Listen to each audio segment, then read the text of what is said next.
Lesson 4. Solve percent change and percent error problems. In this lesson, we will aim to look at questions that involve percent change and percent error. The essential question for this lesson asks, how is finding percent error similar to finding percent change? Let's take a look at example 1. Find percent increase.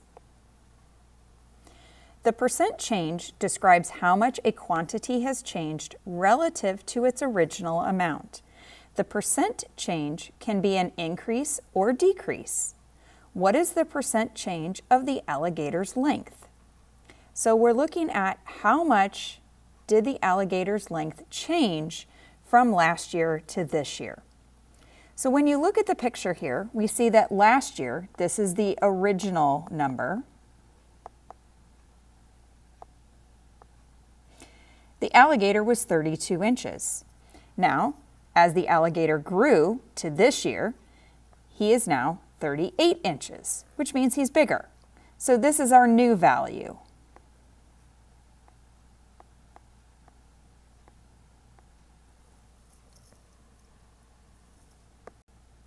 Step 1 says, draw a bar diagram to represent the percent change from last year to this year. The percent change in this case is an increase because the alligator's length increased. So you'll notice that in our percent equation, the whole is the 32 inches. That's what the original length of the alligator was.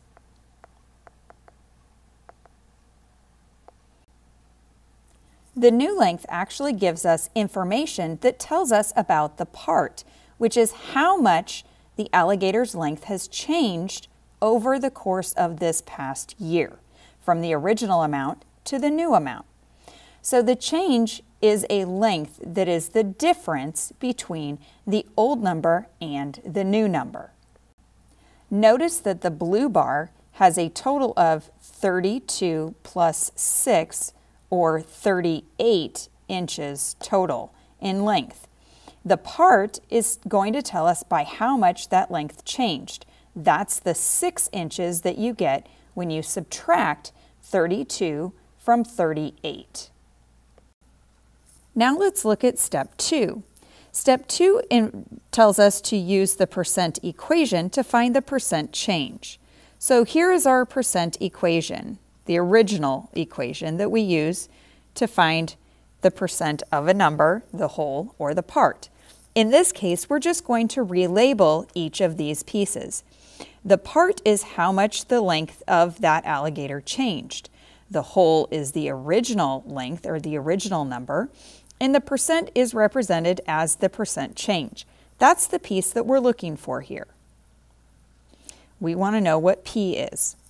So the change in length is that 38 take away 32, which is where the 6 comes from. And the original length is how long that alligator was originally. That means last year. So when we solve this equation, 6 equals P times 32, we're going to solve it by dividing both sides by 32, because that's the multiplication equation. We've got to use division to do that. And when we divide 6 by 32, we get this decimal. Now this decimal is the decimal version that represents the percent. In order to change it to a percent, we still have to multiply by 100, because remember, percent means what is this number out of 100? And that tells us that the alligator's length increased by 18 7/75%.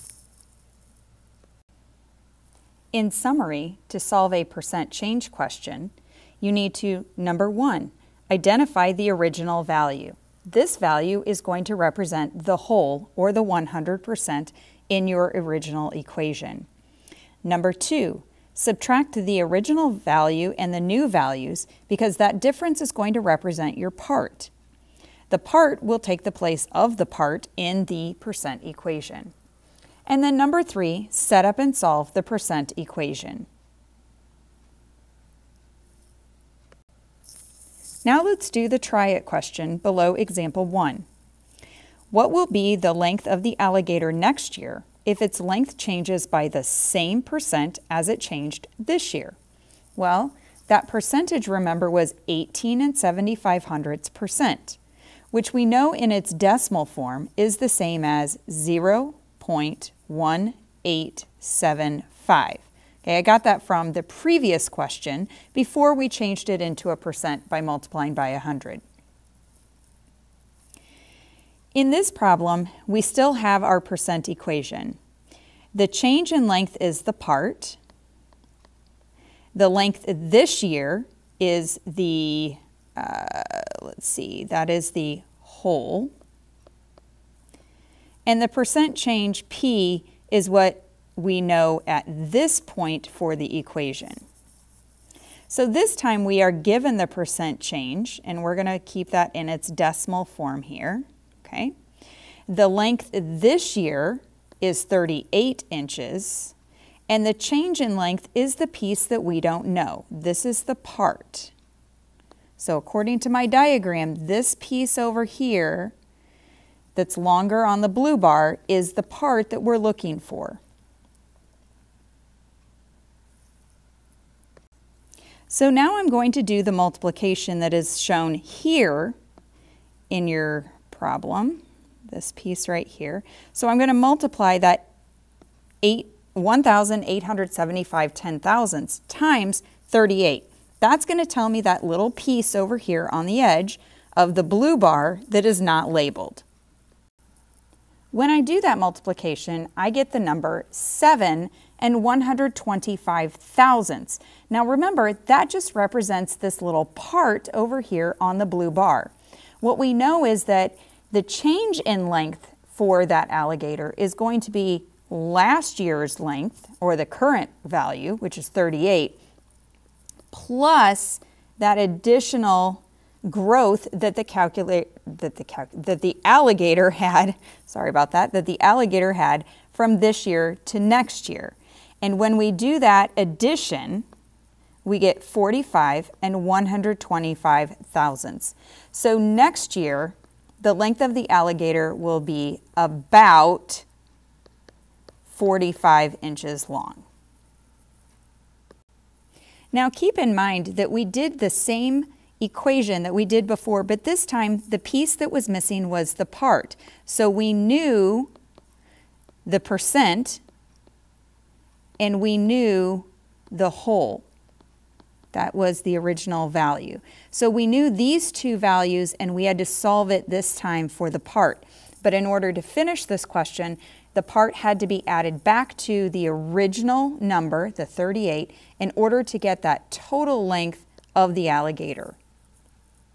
Now let's move on to example 2. Example 2 is finding percent decrease. So this time our numbers are going to change because they're going to get smaller instead of larger. Last year, a website had 40,000 visitors, and this year it had 37,000 visitors. What is the percent change in the number of visitors to the website from last year to this year? So the first thing that we need to do is find out by how much did the number of visitors decrease. We know that last year the number was 40,000, but this year it's only 37,000. So that's a decrease of 3,000 visitors. So that's the 40,000 minus the 37,000 is a difference of 3,000 people. What we're trying to find here is the percent change, but this time it is a percent decrease because the number of visitors decreased. But we still solve this problem the exact same way as before. The part is going to be still the change in the number of visitors. The percent change is by how much did that number of visitors change, and the whole is still the original value that we started with, which is the number of visitors from last year. We're looking for the change between last year and this year, so last year is our original number. So all we're doing here is setting up the problem to fill in those pieces of our percent equation. The change in the number of visitors is 3,000. and that is equal to the percent change, what we're looking for, times the number of visitors last year, which was 40,000. Oops. So now we're just going to solve that percent equation. So you might remember from before that we took 3,000 equals P times 40,000. And because that's a multiplication problem, we are dividing both sides by 40,000. They just don't show you this step right here. Okay? So P is equal to 3,000 divided by 40,000. Now remember, this is going to give you a decimal number that represents that percent in its decimal form, which is 75 thousandths. In order to get this into a percent, we need to multiply by 100, and we see that the number of visitors decreased by 7 5/10% this year. Example 3 asks us to find percent error, which is just another type of percent change question. This time, the percent error describes the accuracy of a measure or estimated value compared to its actual value, and it's always going to be a positive number. So in this case, when we look at our percent equation, part equals percent times whole, the accuracy here means how far off are we from the actual value. Okay, so the actual value is always going to be represented by the whole. And that's going to be multiplied by the percent in order to get the part, which is going to be that difference between the original value and the measured or estimated. Okay, so this is going to be a difference.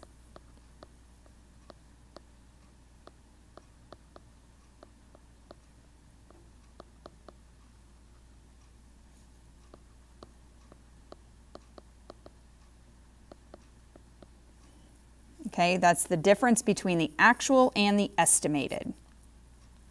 So now as we look at this example, we're going to solve it using the same strategies as before. Sean estimated that the attendance at a college lacrosse game was 3,000. The actual attendance was 3,296. What is the percent error of Sean's estimate? Round to the nearest whole percent. So the first thing that we're going to do is we're going to find the difference between the estimated and the actual attendance. So they tell us to use what we call absolute value, which means how much did these two numbers differ by? And they differ by 296. Okay, so the difference between the actual number, 3,296, and the estimated number, 3,000, is a difference of 296. So this is going to be our part. The actual attendance, though, is that number 3,296 right here. This is how many people actually went to that game. Okay, the part, remember, is the difference between the actual and the estimated value, which was 296. Now, you know from previous experience with solving these equations that 296 is equal to P times 3,296, and we're going to divide both sides by that 3,296. And P is equal to this division problem right here. Okay, remember that means 296 divided by 3,296.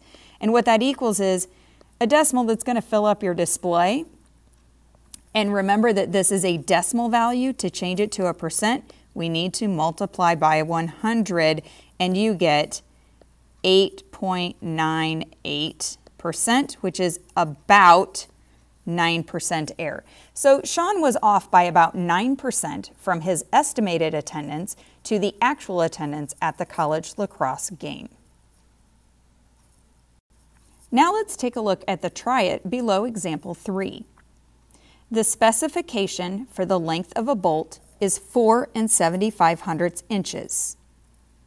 A machinist makes a bolt that is 4 and 769 thousandths inches long.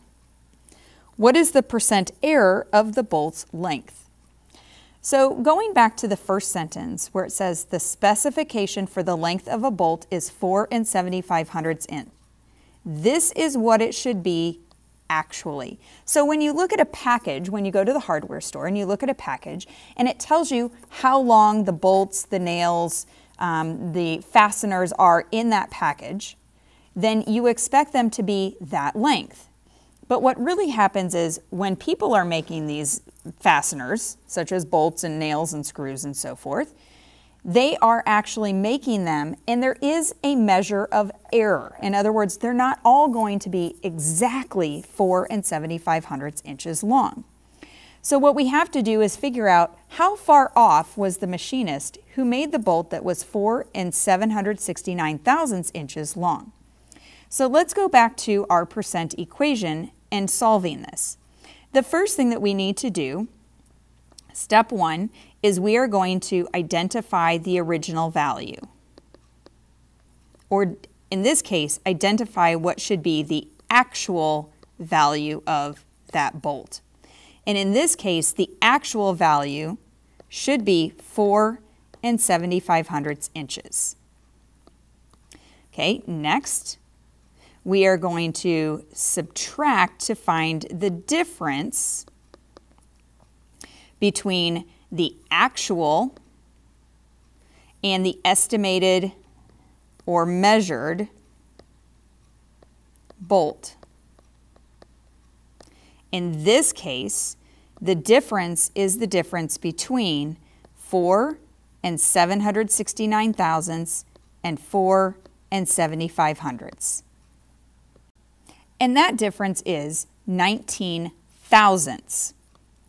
And then last, we are going to set up and solve our percent equation.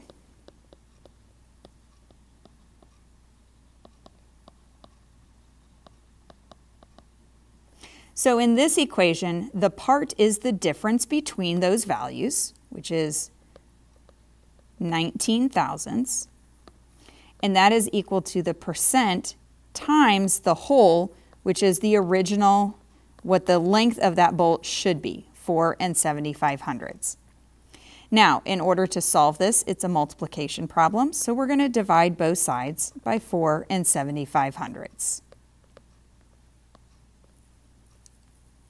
So P is equal to 19 thousandths divided by 4 and 75 hundredths, which is equal to 4 thousandths. But then in order to change this to a percent, we need to multiply it by 100. And you get 0.4%.